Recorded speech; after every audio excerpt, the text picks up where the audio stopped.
GMP Light is about what we can do in biomanufacturing in general, how we can use life to create new products in different kinds of ways, whether it's through mammalian cell cultures or through many other algae cells and so on. I think the other dimension that's really important about GMP Light is the engagement between academia and industry.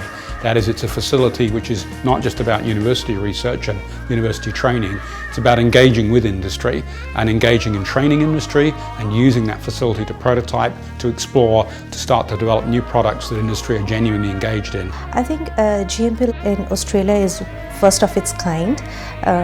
It is equipped with single-use manufacturing tools, which is kind of like a green way of manufacturing going forward, using much less water, much less chemicals, having a much lesser carbon footprint as compared to the traditional stainless steel manufacturing system. So in addition to offering an education and training to the biologics workforce of the future, the GMP Light facility also is potentially a sandbox for development of processes. The value of a sandbox approach is that processes for production can be trialled and refined before proceeding to a risky and expensive production run. A GMP facility actually gives us focused R&D in this area and how we might be able to scale up our manufacturing processes here in Australia and then transfer them to our larger biologic manufacturing facilities. I think we have been a little bit behind the rest of the world in terms of competitiveness. Clinical trials are really that